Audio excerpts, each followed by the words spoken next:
युधिष्ठिर जी को बड़ा दुख हुआ। युधिष्ठिर जी ने कहा कि भाई क्या हुआ, क्या किया तूने ऐसा, तेरी ऐसी दशा हो गई, क्या तूने वृद्ध पुरुषों का अपमान कर दिया? अरे तू एकदम निस्तेज क्यों हो गया?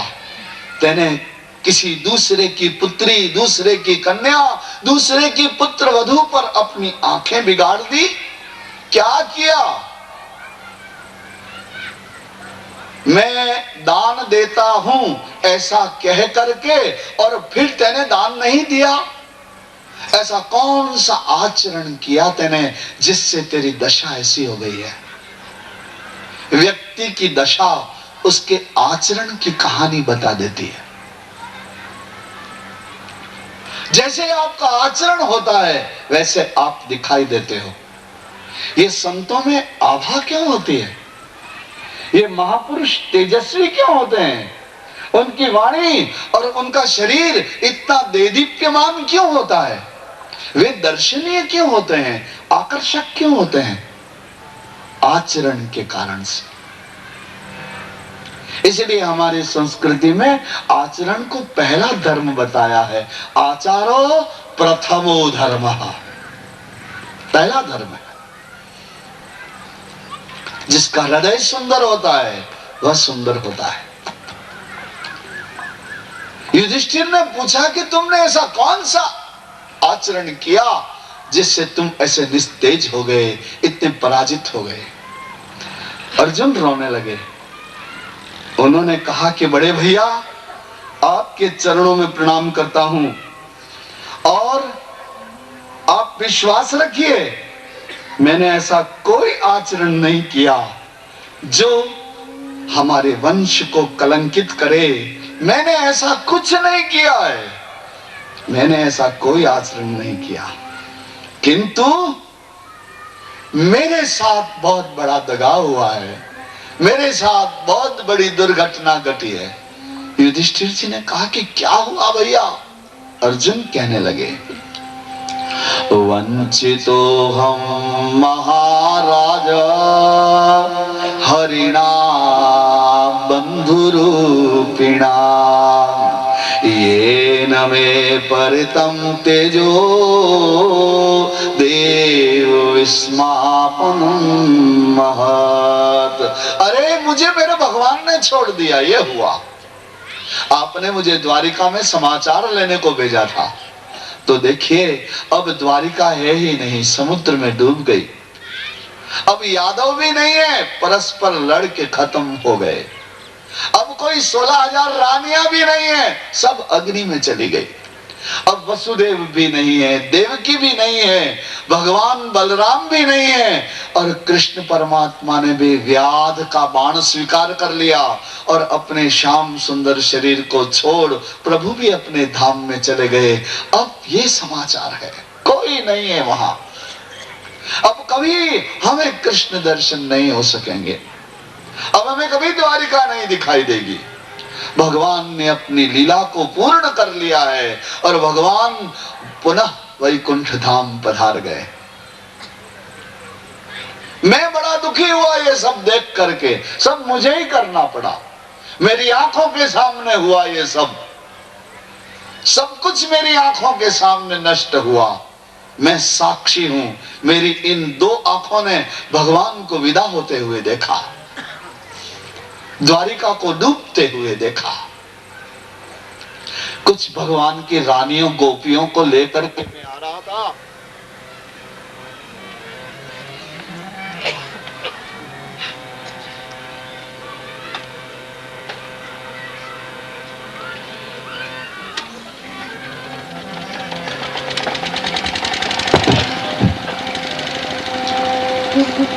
कुछ गोपियों को लेकर के मैं आ रहा था, तो मार्ग में लुटेरों ने मुझे लूट लिया। मुझे नहीं पता मेरी सारी शक्ति कहां चली गई। मैं तो ऐसा तेजस्वी था कि स्वर्ग में जब जाता तो देवराज इंद्र मुझे अपने आसन पर बिठाते, आधे आसन पर। मेरा ऐसा प्रभाव था। अर्जुन कहने लगे, कि जब मैं स्वर्ग में जाता तो इंद्र मुझे बैठने को दूसरा आसन नहीं देते, अपने ही आसन पर इंद्र इधर खिसक जाते और आधा आसन मुझे बैठने को दे देते। ऐसा मान देवताओं का राजा इंद्र मेरा किया करता था। उस अर्जुन को जंगल में घूमने वाले डाकुओं ने, लुटेरों ने लूट लिया। मुझे नहीं पता मेरी शक्ति कहां चली गई। अर्जुन यहां एक मंत्र कहते हैं, तद वै धनुस्त ईशवः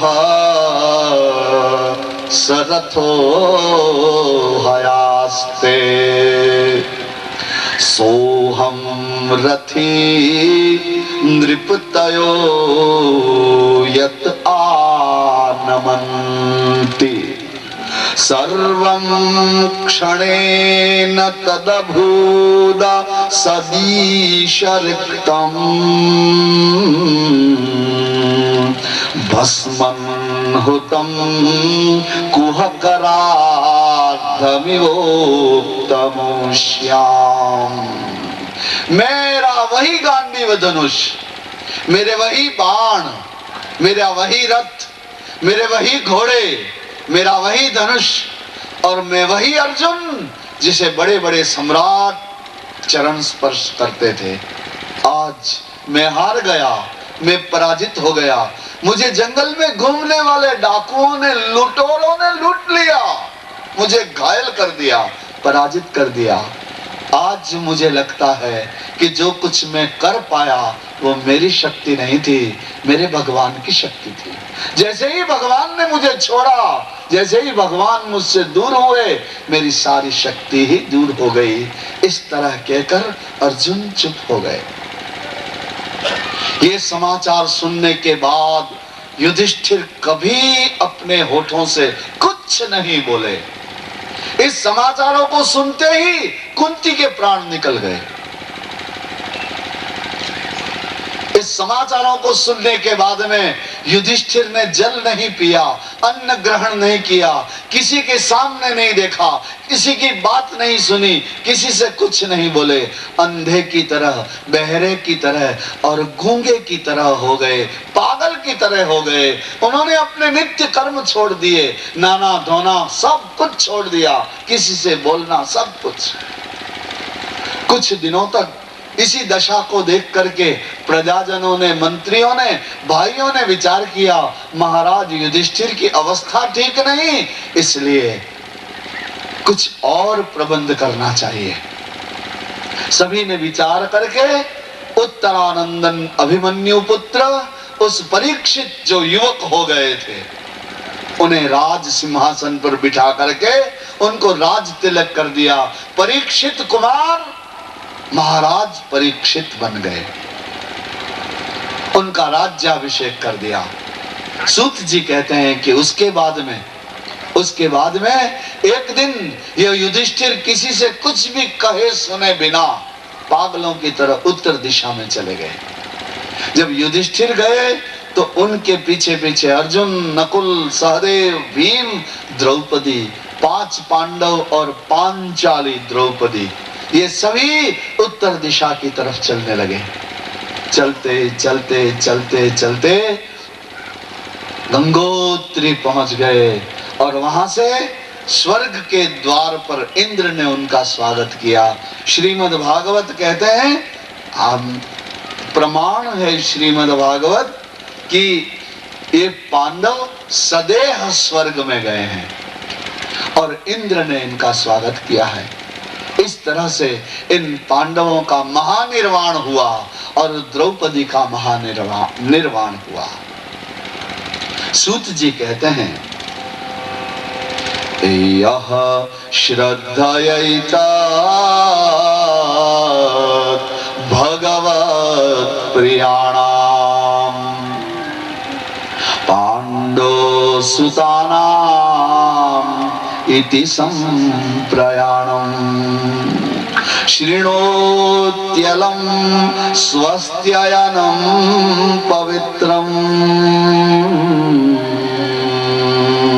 लब्ध्वा हरौ भक्तिमुपैति सिद्धिम्। जी कहते हैं कि अरे ओ ऋषियों, जो कोई भगवान के प्यारे भगवत प्रियाणाम पांडव सुतानाम इति संप्रयाणम, कैसा सुंदर मंत्र है। पांडवों का कैसा परिचय देता है। पांडव कौन है? भगवान के प्रिय।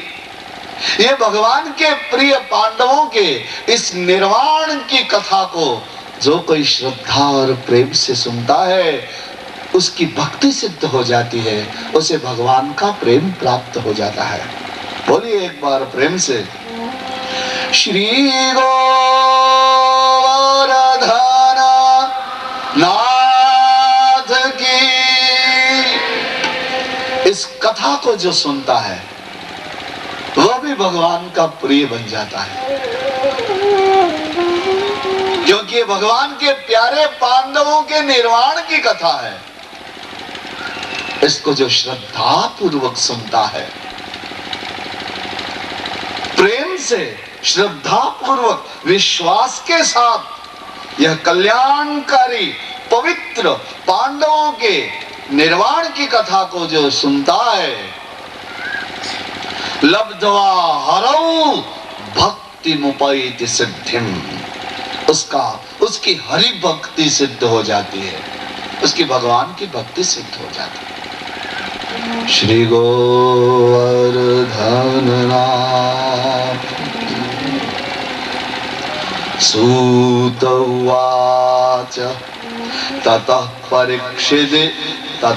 परीक्षित द्विजवीवर्य शिक्षया महीं महाभागवतः शशास। उसके बाद उस हस्तिनापुर और पृथ्वी के साम्राज्य को वो महाराज परीक्षित द्विजवर्य शिक्षया, ब्राह्मणों की ऋषियों की आज्ञा के अनुसार पृथ्वी का पालन करने लगे, अपना राजकाज चलाने लगे। देखिए, राजा कभी स्वतंत्र नहीं होना चाहिए। राजा पर विद्वानों का शासन होना चाहिए। विद्वान भी स्वतंत्र नहीं होने चाहिए, विद्वानों पर ग्रंथों का शासन होना चाहिए। इस तरह ग्रंथों का दृष्टिबिंदु, ग्रंथों में रहा हुआ धर्ममय कर्तव्य ब्राह्मणों के पास, गुरुजनों के पास, ऋषियों के पास, महापुरुषों के पास आता है, और महापुरुषों के पास से वह ज्ञान, वह धर्म, धर्ममय आचरण सत्ताधीशों के पास जाता है, और सत्ताधीश उस धर्म ग्रंथों के आधार पर महापुरुषों के दृष्टि बिंदु को मान्य करते हुए प्रजा का पालन करते। यह था आदर्श सत्ता का स्वरूप। मुझे आपको नहीं कहना कि अभी सत्ता का क्या स्वरूप है, आप सब जानते हैं, देखते हैं, पढ़ते हैं।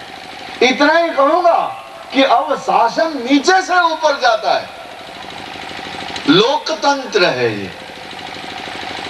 लोग अपना मत देते हैं, जो पढ़े नहीं, लिखे नहीं, जिनका कोई अभ्यास नहीं, जिनको बहलाया जा सकता है, फुसलाया जा सकता है, बनाया जा सकता है, झूठे झूठे सपने दिखाए जा सकते हैं, वो लोग राजा बनाते हैं।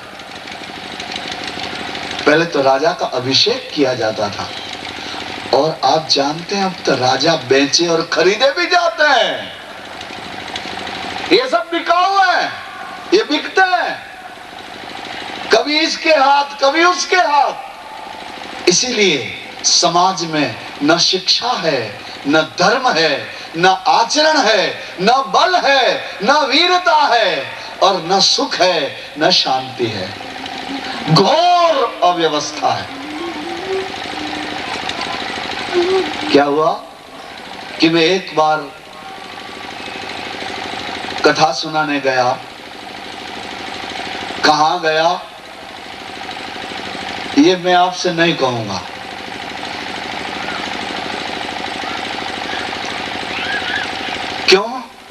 कि मैं सीधा और सरल रहना चाहता हूं। मैं ऐसी जगह गया जहां पर दूसरा समाज था, अपना समाज नहीं था। अपने समाज के बहुत थोड़े लोग थे। वहां क्या हुआ कि कुछ पत्रकार मेरा इंटरव्यू लेने आए। उन्होंने मुझे एक प्रश्न पूछा कि क्या राजनीति में धर्म होना चाहिए। मैंने उनको कहा कि देखिए, मैं ऐसे चलते फिरते प्रश्नों के उत्तर नहीं देता। अगर तुमको तुम्हारे किन्हीं प्रश्नों के उत्तर चाहिए तो कथा सुनने आ जाओ, वहां सब उत्तर मिल जाएंगे। राजनीति में धर्म होना चाहिए या नहीं होना चाहिए, यह प्रश्न ही बेकार प्रश्न है। क्योंकि हमारा देश और हमारी संस्कृति, एक स्त्री जब गर्भ धारण करती है तो धर्म की मर्यादा में रह करके, पतिव्रता स्त्री गर्भ धारण करती है। और जब से स्त्री गर्भ धारण करती है तब से उस गर्भ में रहे हुए बालक को संस्कारित किया जाता है, धर्म सुनाया जाता है। हमारा धर्म तो गर्भ से शुरू होता है, राजनीति की क्या बात है।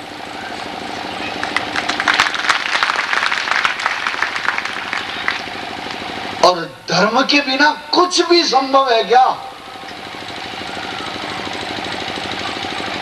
और सत्य को धर्म कहते हैं, पवित्रता को धर्म कहते हैं, तप को धर्म कहते हैं, दया को धर्म कहते हैं, नम्रता को धर्म कहते हैं, श्रद्धा को धर्म कहते हैं, सहनशीलता को धर्म कहते हैं, पवित्र वाणी को धर्म कहते हैं। क्या ये सब नहीं होना चाहिए? जो मनुष्य ही नहीं है वह सत्ताधीश कैसे हो सकता है। यहां स्पष्ट शब्दों में लिखा है, सूत जी कहते हैं कि ततः परीक्षित द्विज वर्य शिक्षया, ब्राह्मणों की शिक्षा के द्वारा महिम महाभागवत शशास, पृथ्वी का पालन करने लगे, पृथ्वी का पालन करने लगे।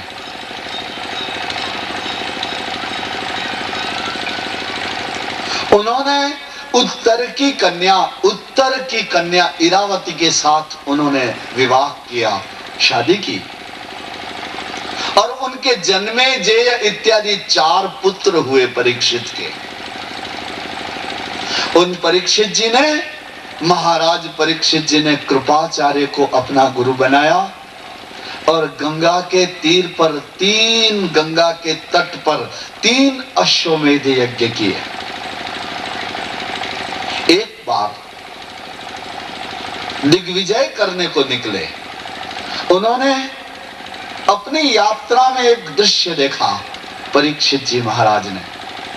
उन्होंने देखा कि एक पांव पर एक बैल खड़ा है और एक गाय है जो बड़ी दुर्बल हो गई है, और उसे एक काला काला पुरुष जिसने राजा का वेश धारण कर रखा है मार रहा है।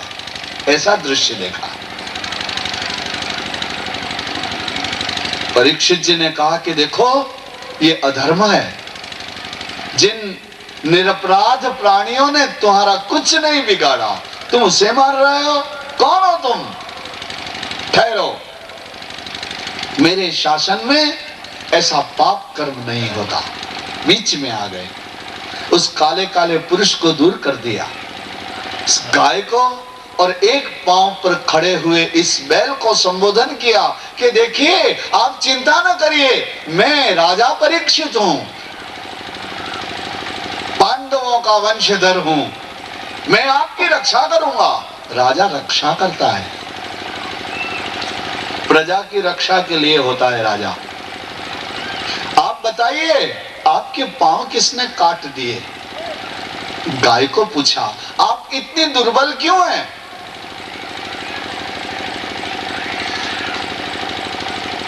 तो एक पांव पे खड़े हुए बैल ने कहा कि देखिए जिसने मेरे पांव काटे हैं, मैं उसका नाम आपको नहीं बता सकता।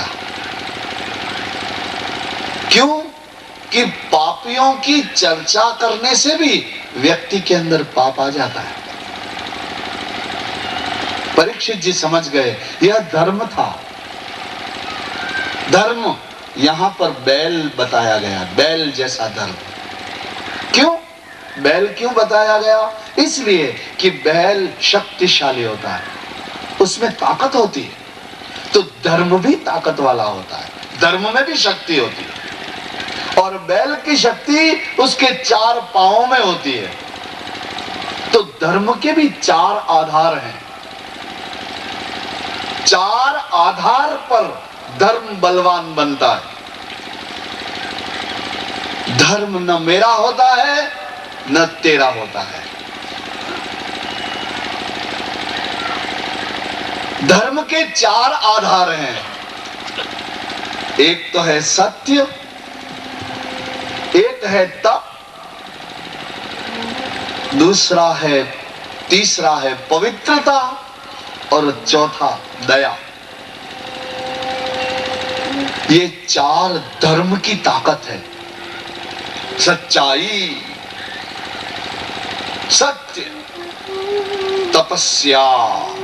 तप का मतलब है संयम, कंट्रोल। अपनी आदतों पर नियंत्रण, अपनी इच्छाओं पर नियंत्रण, अपने आप को रोक सकने की ताकत को तप कहते हैं। बुराई की तरफ जाती हुई आंखें, बुराई सुनने वाले कान, बुरा बोलने वाले मुंह, बुरा विचारने वाली बुद्धि को हम रोक सकें, यही तप है। और इसी तप को धर्म कहते हैं। एक पांव है सत्य, दूसरा पांव है तप, तीसरा पांव है पवित्रता, पाक साफ हृदय, पावन पवित्र मन। ये तीसरा आधार है। जहां पवित्रता नहीं है वहां धर्म नहीं हो सकता। जहां संयम नहीं है वहां धर्म नहीं हो सकता। जहां सच्चाई, सत्य नहीं है वहां धर्म नहीं हो सकता।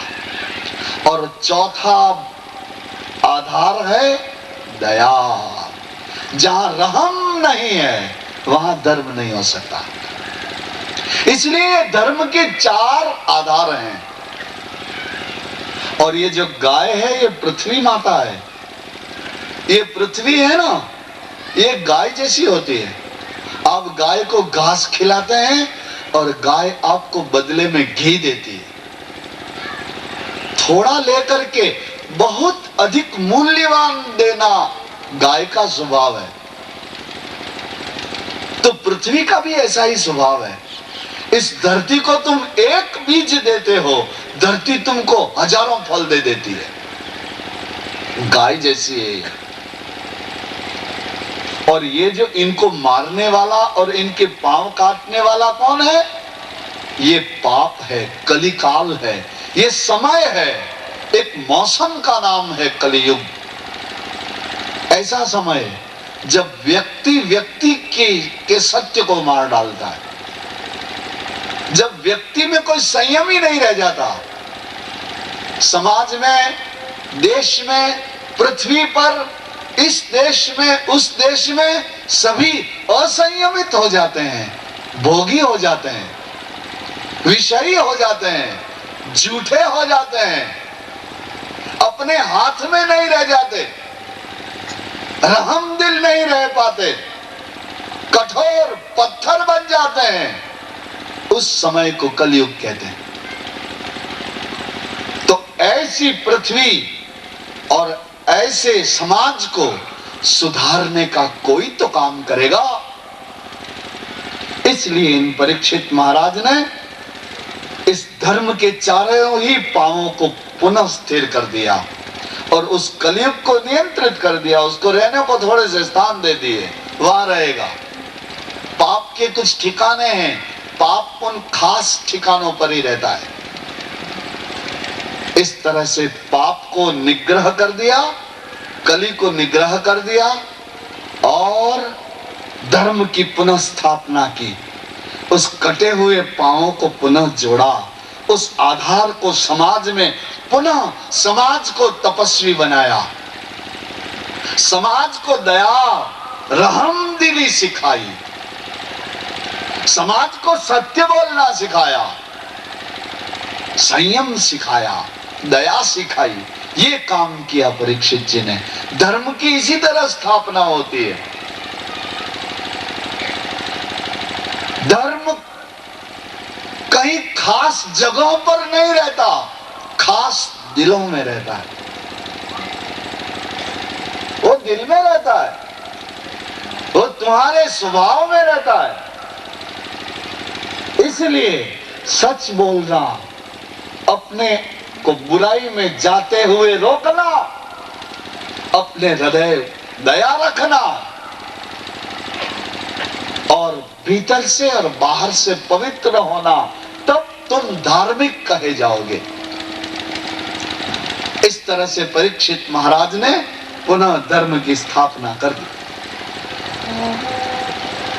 शुकदेव सूत जी कहते हैं, एक दिन क्या हुआ, एकदा धनुरुद्यम्य विचरन् मृगयां वने।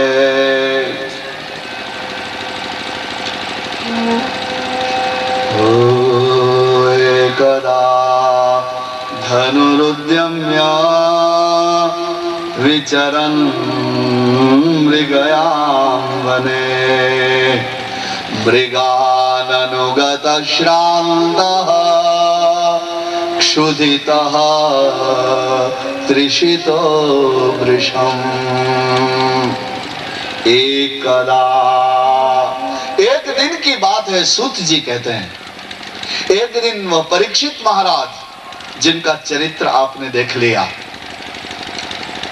जो ऋषियों और महात्माओं और ब्राह्मणों के कहने के अनुसार प्रजा का पालन करते थे, धर्म के संस्थापक थे, यज्ञ करने वाले थे, सुंदर चरित्रवान थे, ऐसे परीक्षित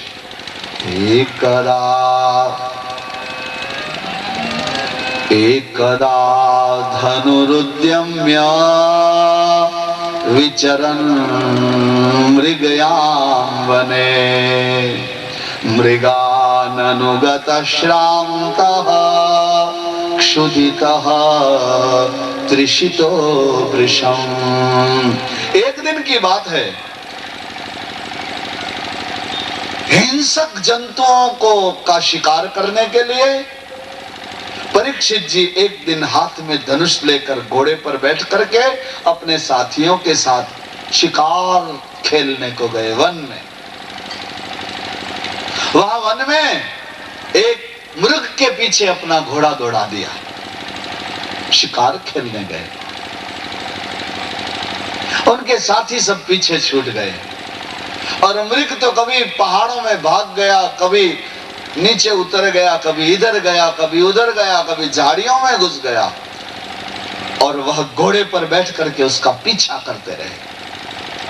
करते करते करते करते दोपहर हो गई और शिकार तो हाथ में आया ही नहीं, और राजा थक गए, उनको भूख लगी, उनको बहुत प्यास लगी, उनका गला सूख गया, उनका शरीर थक गया, तो उन्होंने उस हिरण का, मृग का पीछा करना छोड़ दिया और पानी ढूंढने लगे। अपने साथियों से तो अलग हो गए थे, पानी ढूंढने लगे। जलाशय मचक्षाणः प्रविवेश तमाश्रमम्। ददर्श मुनिमासीनं शांतं मीलितलोचनं। पानी ढूंढते ढूंढते उन्होंने एक ऋषि के आश्रम को देखा। उस ऋषि का नाम शमीक ऋषि था। आश्रम में चले गए। आश्रम में जाकर के उन्होंने देखा कि मुनि अपने आसन पर बैठे हुए हैं और उनकी आंखें बंद हैं। शांतम, शांत बैठे हैं। मीलित लोचनम, उनकी आंखें बंद हैं। प्रतिरुद्धेन्द्रिय प्राण मनो बुद्धि मुपारतम स्थानत्रयात् परम प्राप्तम ब्रह्मभूतम अवेक्रियम। वो ऋषि जो बैठे थे उन्होंने अपनी इंद्रियों को, अपने मन को, अपनी बुद्धि को प्रतिरुद्ध कर रखा था। स्थानत्रयात् परम प्राप्तम, वो तीन अवस्था से भी चौथी अवस्था में थे। मनुष्य की तीन अवस्था होती है, जागृत, स्वप्न और सुषुप्ति। या तो व्यक्ति जागता है, या सो जाता है, या सपने देखता है। इन तीन अवस्था में हम रहते हैं। लेकिन वो मुनि न जाग रहे थे, न सो रहे थे, न सपने देख रहे थे। चौथी अवस्था में थे, समाधि तुरीय अवस्था में। राजा ने जाकर के जल मांगा, लेकिन वहां तो ऋषि के कान थे ही नहीं, सुने कौन? मन था ही नहीं, कौन सुने, कौन देखे? तो राजा को थोड़ा मत्सर हुआ, थोड़ी ईर्ष्या हो गई मन में। क्या रे, ये क्या समझते हैं मुझसे बड़े हैं? मैं इस देश का, पृथ्वी का राजा हूं, मैं सम्राट हूं, और ये ऋषि मेरी बात नहीं सुनते। मैं भूखा हूं, प्यासा हूं, मुझे पानी चाहिए, ये सुन ही नहीं रहे। राजा को थोड़ा अभिमान, थोड़ा क्रोध, थोड़ी ईर्ष्या हृदय में आ गई। उन्होंने क्या किया कि वहीं पास में पड़ा हुआ एक सांप था, मरा हुआ। उस सांप को अपने धनुष से उठा लिया और उस मुनि के गले में पहना दिया, माला की तरह। इस कार्य के द्वारा उन्होंने मुनि को इस तरह अपमानित किया कि जैसे ये मरा हुआ सांप है, वैसे ही आप भी हैं। मेरे भूख प्यास की कहानी ये मरा हुआ सर्प नहीं सुन सकता, उसी तरह आप भी नहीं सुन सकते। इतना कह करके वह राजा महाराज परीक्षित अपने घोड़े पर बैठ करके अपनी राजधानी हस्तिनापुर में चले आए। राजा ने जो कर्म किया था, इस कर्म को वहां एक ऋषि बालक ने देखा। वह ऋषि बालक नदी के किनारे दौड़ता दौड़ता गया। वह नदी में दूसरे अनेक ऋषियों के बालक स्नान कर रहे थे। उसी में इस शमीक ऋषि का पुत्र भी था, जिसका नाम श्रृंगी था। ये आश्रम में से दौड़ के गया हुआ बालक उस श्रृंगी बालक को कहता है कि अरे ओ ऋषि कुमार, तुम तो यहाँ जल विहार कर रहे हो, जल क्रीड़ा कर रहे हो, नहा रहे हो, खुश हो रहे हो, और वहां आश्रम में तुम्हारे पिता का बहुत बड़ा अपमान हुआ। सारी कहानी सुना दी। श्रृंगी वही 7 वर्ष का ब्राह्मण बालक, ऋषि बालक, उसकी आंखें लाल हो गई, तपे हुए तांबे के समान उसका चेहरा लाल हो गया, आंखों से आग निकलने लगी। उसने कहा कि अरे, ये राजा लोग स्वयं ही जब ऋषियों का अपमान करने लगेंगे, महापुरुषों को अपमानित प्रताड़ित करने लगेंगे, तब फिर धर्म कहाँ रह जाएगा। इस राजा को इस कुकर्म का मुझे दंड देना चाहिए। बहते हुए पानी में से, नदी में से उसने पानी हाथ में लिया और उसने इस तरह प्रतिज्ञा की, मैं शमीक ऋषि का पुत्र श्रृंगी आज इस संवत्सर में, इस महीने में, इस तिथि में श्राप देता हूं, आज्ञा देता हूं कि तक्षक नाम का सर्प आज से 7वें दिन उस राजा को डसे और उस परीक्षित राजा की मृत्यु हो जाए। पानी छोड़ दिया, प्रतिज्ञा कर दी, श्राप दिया राजा, 7वें दिन मृत्यु हो जाए, तक्षक नाम का सर्प दंश दे दे, ऐसी सर्प प्रतिज्ञा। पानी में से निकले, आश्रम में आए। सभी बालक ने आकर के देखा कि शमीक मुनि तो समाधि में थे उनके गले में मरा हुआ सांप। अपने पिता की ये दशा देख करके बालक रोने लगा। एक बालक रोया तो उसके साथ दूसरे सब बालक रोने लगे। धीरे धीरे धीरे धीरे इन बालकों का रुदन बढ़ गया।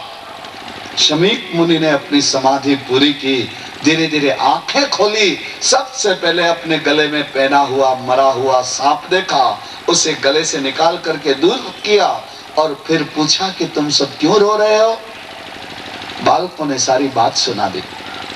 ऐसा हुआ था, महाराज परीक्षित पधारे थे, आपसे जल मांग रहे थे, आप समाधि में थे, आपने नहीं सुना। राजा को क्रोध आया, ईर्ष्या आई, अभिमान आया, मरा हुआ सांप आपके गले में पहना दिया राजा ने। राजा चले गए। इस समाचार को आपके पुत्र ने सुना और आपके पुत्र ने राजा को श्राप दिया है, आज से 7वें दिन तक्षक नाम का सर्प उस राजा को डसेगा और परीक्षित राजा की मृत्यु हो जाएगी। ये बात सुन करके यहाँ ऋषि बड़े परेशान हुए, बड़े दुखी हुए। उनके हृदय में बड़ी करुणा आ गई। ऋषि ने कहा कि अरे ओ अपरिपक्व बुद्धि के बालक, तुमने अच्छा नहीं किया। राजा का अपराध बहुत छोटा है और तुम्हारा दंड बहुत बड़ा है। जब नादान व्यक्तियों के हाथ में शक्ति आ जाती है तो उसका दुरुपयोग हो जाता है। शमीक ऋषि ने कहा कि जाओ जल्दी करो, जा करके उस परीक्षित राजा से क्षमा मांगो और उसको सावधान करो कि अब तुमको 7 दिन और जीना है। ऋषि की आज्ञा से शिष्य हस्तिनापुर गए। हस्तिनापुर में राजा भी परेशान था। परीक्षित जी अपने घर जाकर के जल ग्रहण किया, विश्राम किया। उन्हें अपने कर्म का बोध हुआ, अरे मैंने क्या किया, अरे उस जंगल में रहने वाले तपस्वी, त्यागी, संयमी, भगवत भजन करने वाले समाधि निष्ठ ऋषि का मैंने अपमान किया। क्या यह कार्य मेरे कुल को शोभा देता है, मेरे पद को शोभा देता है? अरे अरे, मैंने बड़ा अपराध किया, बड़ा पाप किया। भगवान आप मुझे मेरे पाप का दंड दे दीजिए, मुझे मेरी मौत आ जाए तो भी मुझे स्वीकार है, लेकिन इस पाप से मेरी मुक्ति कर दीजिए। ऐसे राजा विचारते थे। उसी समय संदेशा आ गया।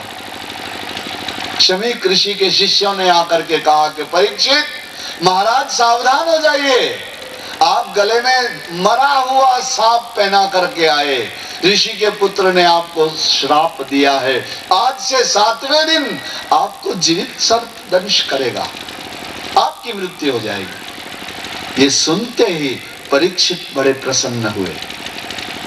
श्रीमद् भागवत जी में लिखा है, मैं आपको थोड़ा जल्दी जल्दी कह रहा हूं।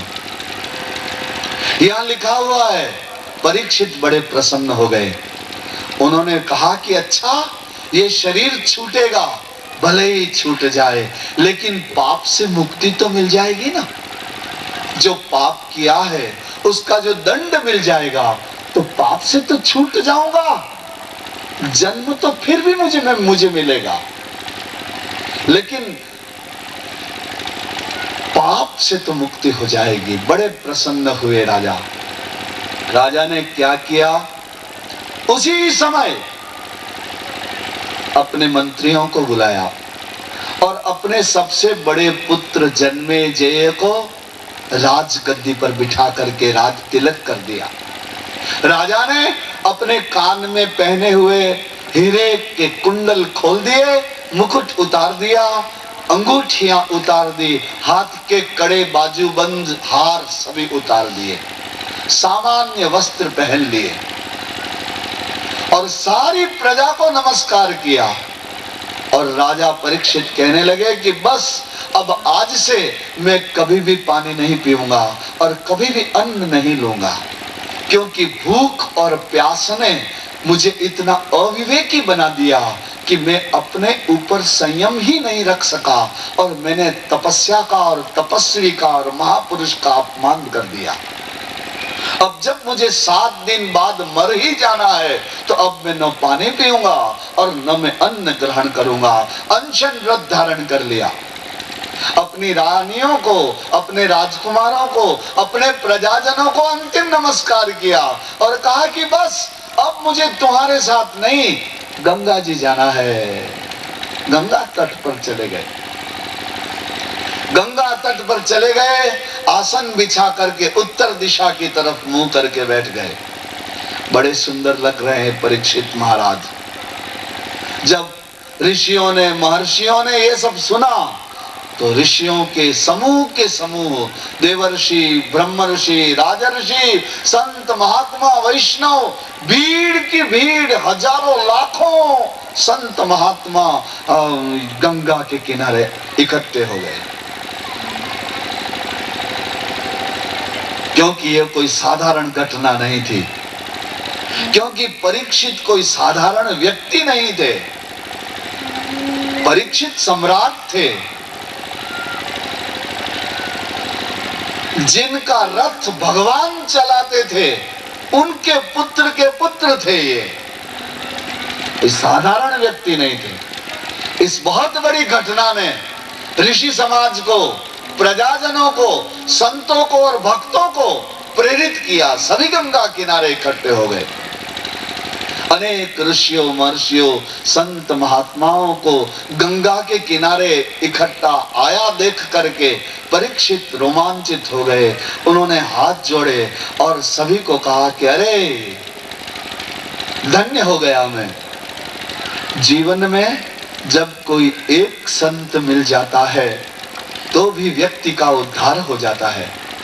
और आज जब मेरी मृत्यु 7 दिन के बाद ही है और तब मुझे इतने संत एक साथ बिना निमंत्रण के दर्शन देने आए हैं, मुझे लगता है कि उस शमीक ऋषि के पुत्र ने मुझे श्राप नहीं दिया है, लेकिन संत दर्शन का आशीर्वाद दिया है। सभी ऋषियों को प्रणाम किया परीक्षित जी ने। महाराज परीक्षित जी ने सभी को वंदना की और पूछा कि ओ महात्माओं, मुझे बताइए, जिसकी मृत्यु नजदीक आ गई हो, जिसकी मौत पास में आ गई हो, उसे क्या करना चाहिए? कौन सा जप करना चाहिए? कौन सा ध्यान करना चाहिए? कौन सा सत्कर्म करना चाहिए? कौन से धर्म का आचरण करना चाहिए? जिसकी मौत नजदीक आ गई हो, निश्चित हो गया हो कि अब मरना है, उस मरने वाले को क्या करना चाहिए? गंगा के किनारे पवित्र वातावरण में अनेक ऋषियों, महर्षियों को उस परीक्षित ने विनम्रता से यह प्रश्न पूछा। मेरे से अपराध हो गया, उसका दंड मिला मुझे, आप लोगों के दर्शन हो गए, बताइए जिसे मरना है उससे क्या करना चाहिए, कौन सा आचरण करना चाहिए? ये ऋषि महर्षि सब बताने लगे। कोई कहने लगा जप करो, कोई कहने लगा तप करो, कोई किसी ने कहा ध्यान करो, किसी ने कहा यज्ञ करो, किसी ने कहा दान करो, किसी ने कहा पुण्य करो। ये इसी तरह की चर्चा चल रही थी। सूत जी कहते हैं वहां गंगा किनारे एक अद्भुत घटना घटी।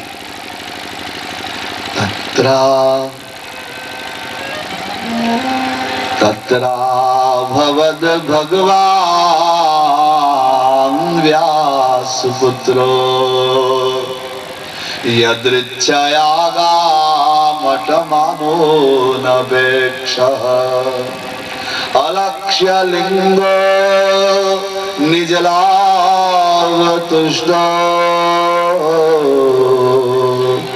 व्रतस्त्रिबालै अवधूतवेषः तत्राभवद भगवान व्यासपुत्रो यदृच्छयागामटमानो नपेक्षः अलक्ष्य लिंगो निजलावतुष्टो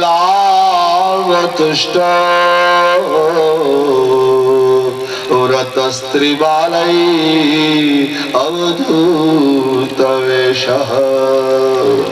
कहते हैं कि वहां उस ऋषियों के समाज में भगवान वेद व्यास के पुत्र सुखदेव जी और धीरे धीरे भगवान व्यास पुत्र उस सभा में पधार गए।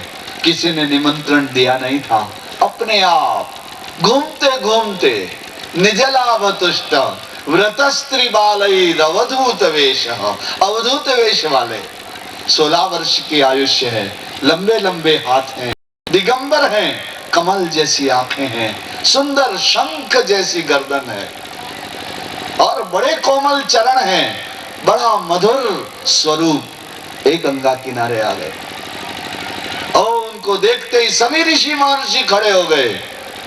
गंगा किनारे इस सुखदेव मुनि के पिता व्यास जी थे, वो भी हाथ जोड़ के खड़े हो गए। व्यास जी के पिता पराशर भी थे, वो भी हाथ जोड़ के खड़े हो गए। सभी ब्रह्मर्षि, देवर्षि, राजर्षि वंदन करके हाथ जोड़ के खड़े हो गए। सभी ने सुखदेव जी का दर्शन किया। बोलिए एक बार प्रेम से सुखदेव जी महाराज की। इस तरह सभा में पधारे। परीक्षित जी बड़े उत्साह से उन्हें महान सिंहासन पर बिठाया, ऊंचे आसन पर, सभी ऋषियों ऊंचे आसन पर विराजमान किया, उनके चरणों को धो दिया। परीक्षित की आंख में से आंसुओं की प्रेम की धारा बहने लगी। पूजन किया उन्होंने सुखदेव जी का, बड़े प्रेम से कहा, ओ महात्मा, आप अकारण करुणाशील हैं, आप कृपा करके पधारे। आप जैसे महात्माओं का स्मरण करने से हम जैसे गृहस्थियों के हृदय पवित्र हो जाते, हमारे घर पवित्र हो जाते। आपको स्मरण करने में इतनी शक्ति है, याद करते ही हमारे घर पवित्र हो जाते, हृदय पवित्र हो जाता। आज क्या हमारे सौभाग्य का कहना, आपके प्रत्यक्ष दर्शन हो गए, आपके चरणों को स्पर्श करने का अवसर प्राप्त हो गया, आपके चरणों को धोने का अवसर प्राप्त हो गया, आपका चरणामृत ग्रहण करने का अवसर प्राप्त हो गया, आपके पूजन करने का अवसर मिल गया। धन्य हो गया मैं, धन्य हो गया मेरा कुल, धन्य हो गया यह क्षत्रिय समाज। बड़ी कृपा की। अतः पृच्छामि संसिद्धिं योगिनां परमं गुरुं पुरुषस्येह यद् कार्यं म्रियमाणस्य सर्वथा। परीक्षित ने हाथ जोड़ के उन अनंत विशाल ऋषि समाज में उन सुखदेव जी से पूछा, ओ योगी, योगी नाम परमं गुरुम, योगियों के भी परम गुरु, ओ सुखदेव मुनि, मैं आपको प्रणाम करके पूछता हूं कि म्रियमाणस्य, जिसको मरना है उसे क्या करना चाहिए, जिसकी मृत्यु नजदीक आ गई हो, जिसका मरना निश्चित हो गया हो, उसे क्या करना चाहिए, कृपा करिए हमें सुनाइए। सूत जी कहते हैं, एवमा भाषित पृष्ठः, एवमा भाषित पृष्ठः स राज्ञा श्लक्षणया गिरा अप्रत्यभाषत धर्मज्ञो भगवान बादरायणी। सूत जी कहते हैं नैमिषारण्य में कि अरे ओ ऋषियों, जब गंगा किनारे उस परीक्षित ने ऐसा प्रश्न पूछा तो फिर भगवान बादरायणी ही, वेद व्यास के पुत्र सुखदेव, भगवान सुखदेव, बादरायणी सुखदेव प्रत्यभाषत उत्तर देने लगे, परीक्षित के प्रश्न का उत्तर देने लगे। उन्होंने क्या उत्तर दिया, यह आपको कल सवेरे 9 बजे आप मिलेंगे और हम आपको सुनाएंगे क्या उत्तर दिया। आज कुछ अधिक समय हो गया, आप हमें क्षमा करेंगे। आइए क्रम अनुसार हरि नाम लेते हैं, आरती करते हैं, प्रसाद ग्रहण करते हैं। हो धननाथ की हरे राम राम राम हरे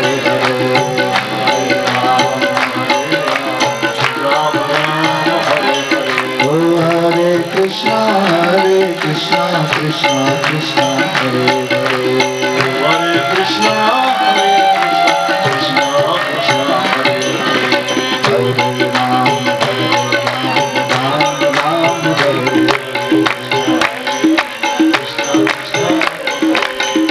राम हरे राम राम हरे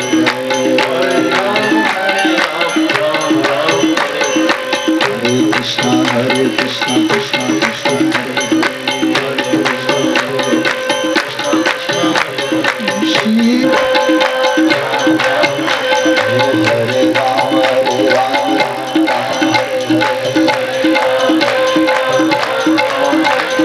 श्री राम जय जय राम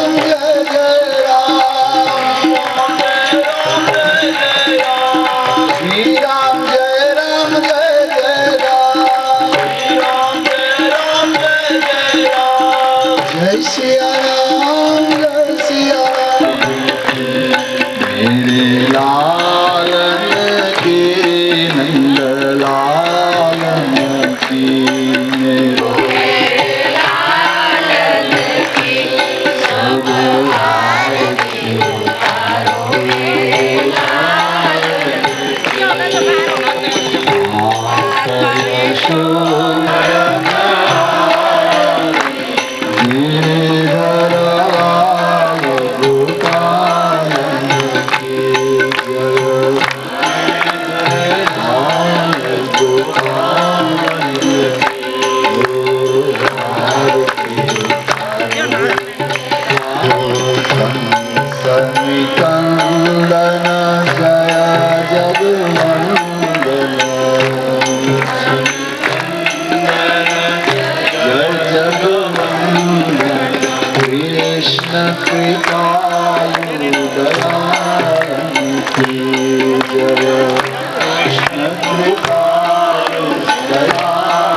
सदा वसंतं हृदयारविन्दे कृष्ण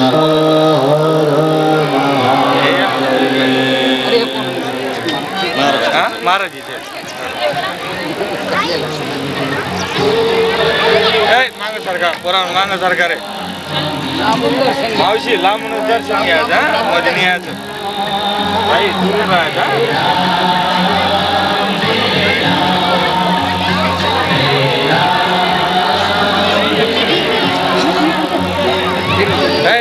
पुढं नको यायचं बरं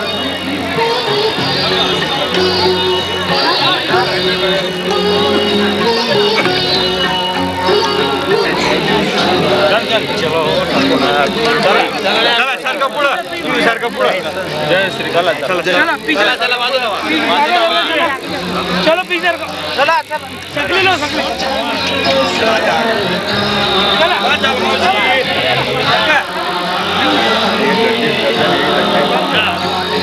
आराम से करो ना रमेश भाई रमेश भाई स्वामी के पीछे रहो कोई साथ में गर्जी मत करो